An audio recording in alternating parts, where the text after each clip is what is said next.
नमस्कार दोस्तों। तो आज की वीडियो में हम देखेंगे विज्ञान वरदान और अभिशाप। ये जो निबंध है ये हर साल एग्ज़ाम में पूछा जाता है। चाहे आप 10वीं में पढ़ रहे हों, चाहे आप 12वीं में पढ़ रहे हों, सबको ये पढ़ना है।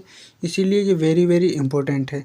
सबसे पहले मैं बात करूँगा कि 10 वालों को कैसे लिखना है और 12 वालों को कैसे लिखना है। जितने भी 12 वाले हैं उनको ये सब लिखना है। इसे बोलते हैं रूपरेखा। तो इसको लिखना है। कैसे लिखेंगे? यही जो हेडिंग्स हैं इनको लिख देना है, क्योंकि रूपरेखा में वही होता है जो आप आगे हेडिंग्स बनाने वाले हैं। तो सबसे पहले हम बात करेंगे प्रस्तावना की, फिर विज्ञान क्या है, फिर विज्ञान के बढ़ते कदम और विज्ञान से हानियाँ और लास्ट में उपसंहार। तो चलिए बिना देरी किए हुए शुरू करते हैं। सबसे पहले बात करते हैं प्रस्तावना की, लेकिन उससे पहले ये आप हेडिंग डालेंगे विज्ञान वरदान और अभिशाप। अगर कक्षा 12 वाले हैं तो इसके बाद में, इस हेडिंग के बाद में आप डालेंगे रूपरेखा, और 10 वाले हैं तो आप डायरेक्ट प्रस्तावना से स्टार्ट कर सकते हैं। तो सबसे पहले पढ़ते हैं प्रस्तावना। विज्ञान ने जीवन को सरल और उन्नत बनाया है, लेकिन इसके अनुचित उपयोग से विनाशकारी परिणाम भी सामने आए हैं। यह मानवता के लिए वरदान है जब सही दिशा में उपयोग किया जाए। इसमें बता रहा है विज्ञान अगर वरदान हो जाएगा, विज्ञान वरदान तब होगा जब इसका सही दिशा में हम उपयोग करेंगे, और अभिशाप बन सकता है जब हम इसका दुरुपयोग करेंगे, और विज्ञान अभिशाप भी बन सकता है अगर हम इसका दुरुपयोग करते हैं तो। फिर इस तरह प्रस्तावना में लिखने के बाद हम लिखेंगे विज्ञान क्या है। तो विज्ञान क्या है इसके बारे में बारीकी से समझेंगे। विज्ञान वह प्रणाली है जिसके तहत प्राकृतिक घटनाओं का अध्ययन, निरीक्षण और प्रयोग के आधार पर ज्ञान प्राप्त किया जाता है। विज्ञान क्या है? विज्ञान वह प्रणाली है जिसके तहत प्राकृतिक घटनाओं का अध्ययन, निरीक्षण और प्रयोग के आधार पर ज्ञान प्राप्त किया जाता है।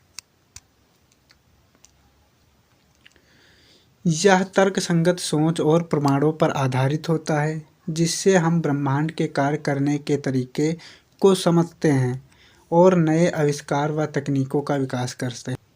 इतना आप लिख देंगे विज्ञान क्या है, जितना मैं अभी बताया हूँ उतना आप विज्ञान क्या है उसमें लिख देंगे। फिर उसके बाद में हेडिंग डालना है विज्ञान के बढ़ते कदम। विज्ञान के बढ़ते कदम का मतलब है कि विज्ञान दिन ब दिन नए खोज और आविष्कार करके हमारी ज़िंदगी को बेहतर और आसान बना रहा है। विज्ञान क्या है? दिन ब दिन नई खोजें कर रहा है, जिससे हमारी ज़िंदगी को बेहतर और आसानी मिल रही है। कोई काम हमें करने में विज्ञान की मदद से आसानी मिलती है। पहले जो चीज़ें मुश्किल थी, जैसे लंबी दूरी तय करना, गंभीर बीमारियों का इलाज या दुनिया के किसी भी कोने में बात करना, वे अब विज्ञान की मदद से बहुत सरल हो चुके हैं। पहले क्या था, हम दूरी तय नहीं कर सकते थे, ज़्यादा दूरी हम तय नहीं कर सकते थे। अब क्या है, एक कम समय में हम बहुत से अधिक से अधिक दूरी तय कर सकते हैं। कहीं भी जाना है हम जा सकते हैं। कोई भी बीमारी हो उसका इलाज हो सकता है। दुनिया के किसी कोने से भी किसी से भी हम बात कर सकते हैं। विज्ञान ने हमें बिजली, मोबाइल, इंटरनेट, आधुनिक चिकित्सा और तेज़ यातायात जैसी सुविधाएं दी हैं। जैसे जैसे विज्ञान आगे बढ़ रहा है, नए आविष्कार हो रहे हैं जो हमारी ज़रूरतों को और भी आसान बना रहे हैं, जैसे रोबोट, आर्टिफिशियल इंटेलिजेंस और अंतरिक्ष में जीवन। इतना आप डालेंगे विज्ञान के बढ़ते कदम में। अब बात करते हैं विज्ञान से हानियाँ। ये हेडिंग डालेंगे, चौथी हेडिंग विज्ञान से हानियाँ। विज्ञान से हमें बहुत फ़ायदे हुए हैं, लेकिन इसके कुछ नुकसान भी हैं, खासकर जब इसका गलत तरीके से इस्तेमाल करें तो। अब इसमें आप हेडिंग बना बना कर डाल सकते हैं। जैसे मैं यहाँ रेड कलर से लिख रखा हूँ, आपको रेड कलर यूज नहीं करना है, आपको ब्लैक पेन से ही हेडिंग डालना है। तो मैं यहाँ पर हेडिंग डाला हूँ। अगर आप चाहेंगे, मन करे तो आपका हेडिंग डाल लेना, ना मन करे तो कोई दिक्कत नहीं है, आप ऐसे ही लिख सकते हैं। पर्यावरण प्रदूषण, फैक्ट्रियों से निकलने वाला धुआं और केमिकल, गाड़ियों से होने वाला प्रदूषण और प्लास्टिक जैसी चीज़ें पर्यावरण को नुकसान पहुंचा रही हैं। प्लास्टिक वगैरह, ये जो गाड़ियों से निकलने वाला प्रदूषण है, धुआं, केमिकल, ये सब है, पर्यावरण को क्या कर रहा है? प्रदूषित कर रहा है। विज्ञान ने ही हमें क्या दिया है? गाड़ियाँ दी हैं, लेकिन विज्ञान का अगर हम गाड़ियों का गलत इस्तेमाल करें तो क्या होगा? प्रदूषण भी बहुत होगा। प्लास्टिक विज्ञान की मदद से मिला है, और इससे क्या है? पर्यावरण प्रदूषण हो रहा है। अगर इसको ऐसे ही जहाँ तहाँ फेंक देंगे तो इससे क्या हो रहा है? पर्यावरण प्रदूषण हो रहा है। परमाणु हथियार।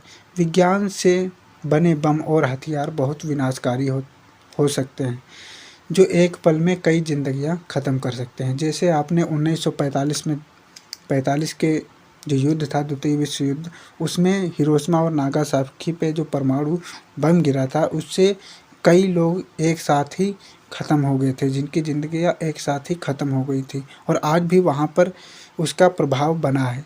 इसलिए विज्ञान जो परमाणु हथियार है, इस तरीके से भी बहुत खतरनाक है। बीमारी और तनाव। मोबाइल, कंप्यूटर और टीवी का ज़्यादा इस्तेमाल, आँखों की कमज़ोरी। इसका ज़्यादा इस्तेमाल करेंगे तो आँखों की कमज़ोरी भी हो सकती है। सिर दर्द और तनाव जैसी समस्याएं बढ़ा रहा है। सिर दर्द और तनाव जैसी समस्याएं बढ़ा रहा है। अगला हेडिंग डालेंगे प्राकृतिक संसाधनों का दोहन। विज्ञान के कारण ज़्यादा औद्योगिक विकास हो रहा है, जिससे पानी, पेड़ और अन्य प्राकृतिक संसाधनों का अत्यधिक उपयोग हो रहा है। इतना आप प्राकृतिक जो है संसाधनों का दोहन में लिख देंगे। फिर उसके बाद में मेन इम्पोर्टेंट है बेरोजगारी। मशीनों और रोबोट का बढ़ता इस्तेमाल इंसानी काम को कम कर रहा है, जिससे कई लोगों की नौकरियां खत्म हो रही हैं। विज्ञान ने देखा होगा आपने, जिस काम को 10 लोग करते थे, वहीं एक मशीन कुछ समय में ही कर दे रही है, जबकि 10 लोगों को उस काम को दिन भर करने में या 2-4 घंटे लगते थे, वहीं कुछ समय में यानी कुछ मिनटों में ही मशीन करके काम दे रही है। 10 लोगों का अकेले, 100 लोगों का भी काम मशीन अकेले कर दे रही है। इससे क्या हो रहा है, बेरोजगारी बढ़ रही है। अगर विज्ञान का सही तरीके से इस्तेमाल ना किया जाए तो यह समाज और पर्यावरण के लिए हानिकारक हो सकता है। अब लास्ट हेडिंग डालेंगे उपसंहार। विज्ञान ने हमें बहुत सी सुविधाएं दी हैं, जिससे जीवन आसान हुआ है, लेकिन इसका गलत उपयोग विनाशकारी हो सकता है। अगर इसने हमें सुविधाएं दी हैं तो कई नुकसान भी दिए हैं। अगर वो गलत हम इस्तेमाल विज्ञान का करेंगे तो हमें नुकसान के सिवाय और वो भी थोड़ा बहुत नुकसान नहीं, विनाशकारी नुकसान होगा। यह वरदान है जब इसे मानव कल्याण के लिए प्रयोग किया जाए। यह वरदान साबित हो सकता है तब जब इसका मानव कल्याण के लिए प्रयोग किया जाए, उपयोग किया जाए, और अभिशाप बन सकता है जब इसका दुरुपयोग किया जाए। इसलिए हमें विज्ञान का इस्तेमाल जिम्मेदारी से करना चाहिए, ताकि इसके लाभ उठाए जा सकें और नुकसान से बचा जा सके। आप इतना उपसंहार में डाल देंगे, आपको पूरे नंबर मिल जाएंगे।